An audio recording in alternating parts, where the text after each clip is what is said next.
जी, मेरा नाम रेणुका है। वालेकुम अस्सलाम वरहमतुल्लाहि वबरकातुहू। जी सर, मेरा नाम रेणुका है और मैं एक महाराष्ट्रियन परिवार से हूँ।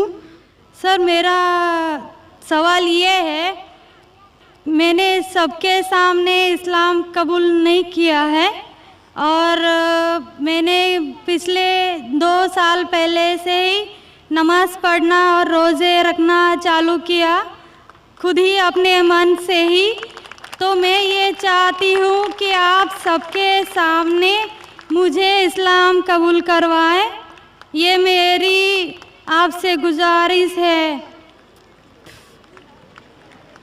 और मेरा ये सवाल है कि मैं एक महाराष्ट्रियन परिवार से होने की वजह से जो सभी नॉन मुस्लिम के दिल में होगा जिन्होंने इस्लाम कबूल किया, वो ये है कि मेरे घर पे जो बुत परस्ती हो रही है उसे कैसे रोकूं और उससे कैसे बचूं, और मेरे साथ मेरे माँ बाप को कैसे समझाऊं कि खुदा एक है। बहन माशाल्लाह 2 साल से इस्लाम का मुताला कर रही है जी, और उसे यकीन हो चुका है कि इस्लाम सही मज़हब है और वो इस्लाम कबूल करना चाहती है। बहन, मैं आपसे पूछना चाहता हूँ कि कोई शख्स आप पर ज़बरदस्ती कर रहा है इस्लाम कबूल करने के लिए? नहीं। कोई आप पे दबाव है? नहीं। माली दबाव या प्रेशर? नहीं। आप अपने मन से कबूल करना चाहते हैं? जी। आप मानते हैं कि खुदा एक है? जी। आप मानते हैं कि खुदा के अलावा किसी और की इबादत नहीं करना चाहिए? जी।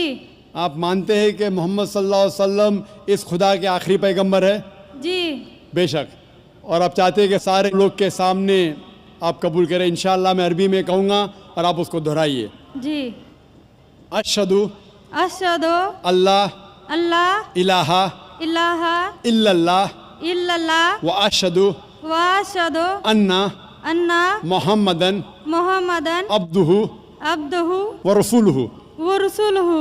मैं गवाही देती हूँ मैं गवाही देती हूँ कि अल्लाह के अलावा अलावा कोई माबूद नहीं नहीं और मोहम्मद सल्लल्लाहु अलैहि वसल्लम उसके बंदे और रसूल है। माशाल्लाह, आप मुस्लिम हो चुके।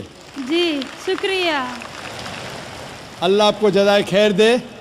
और मैं कहूँगा कि मजमा कितने लोग हैं पता नहीं, 1 लाख से ज़्यादा लगते हैं। मैं कहूँगा कि सारे सामाइन से कि आपके लिए दुआ करें और अल्लाह आपके जद्दोजहद को कबूल फरमाएं।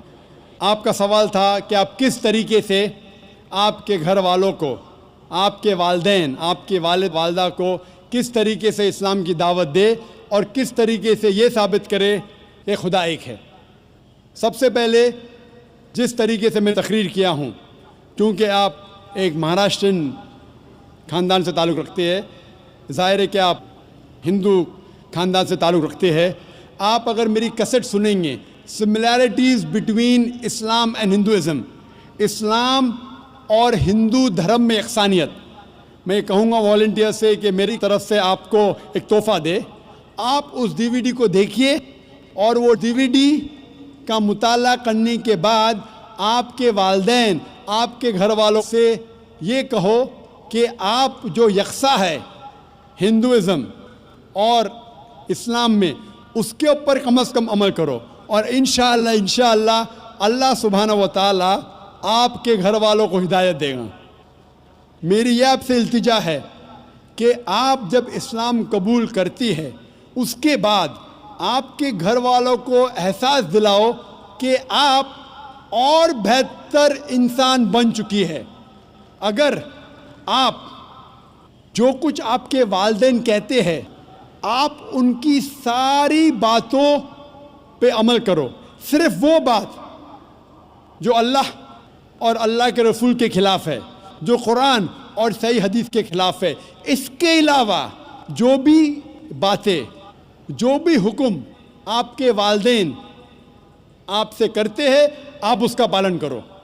उनको ये एहसास होना चाहिए कि मेरी बेटी जब इस्लाम कबूल की अब वो मुझसे और मोहब्बत करती है, वो मेरा और कहना मानती है, उसकी मुझसे और चाहत बढ़ गई है। क्योंकि इस्लाम में है कि माँ के पैर के नीचे जन्नत है। इसीलिए आपको ये एहसास दिलाना पड़ेगा कि आप उनकी और अच्छी बेटी है। सिर्फ वो चीज़ जो चंद चीज़ें जो वो कहते हैं कुरान और सही हदीस के खिलाफ है, वो छोड़ के आप उनकी सारी बातों पे अमल करो। चाहे आपको मुश्किल हो, मिसाल के तौर पे आपको पसंद है पीला पहनना, वो कहते नीला पहनो तो आप नीला पहनो, क्योंकि नीला पहनना इस्लाम में हराम नहीं है। तो इस तरीके से जो भी बातें आपके वालिदैन आपसे करते हैं आप उनसे और मोहब्बत करो, आप उनसे और प्यार करो। इस तरीके से उन्हें एहसास होना चाहिए कि ये नया धर्म, ये नया मज़हब जिसमें आप दाखिल हुए वो कहता है कि अपने वालिदैन का ख्याल रखो। जिस तरीके से कुरान मजीद में फरमाया सूरह इसरा में चैप्टर नंबर 17 में आयत नंबर 23 और 24 में कि अल्लाह सुब्हानहू व तआला की इबादत के बाद आपको अपनी वालिदैन से मोहब्बत करना चाहिए। और अगर दोनों में से एक या दोनों वालिदैन अगर ज़ईफ़ हो जाते हैं आप उनके खिलाफ उफ तक मत कहो, लेकिन उनके साथ अच्छा बर्ताव करो और उनसे प्यार और मोहब्बत करो और अल्लाह सुब्हानहू व तआला से दुआ करो कि मेरे वालिदैन को बरकत दे। और जिस तरीके से उनने बचपन में मेरा ख्याल रखा, ए खुदा आप इनका ख्याल रखो। तो इस्लाम में वालिदैन की इज़्ज़त करना ज़रूरी है। आप अगर अच्छा बर्ताव करेंगे इंशाअल्लाह हम दुआ करेंगे कि अल्लाह सुब्हानहू व तआला आपके वालिदैन और आपके घर वालों को भी हिदायत दे। आमीन।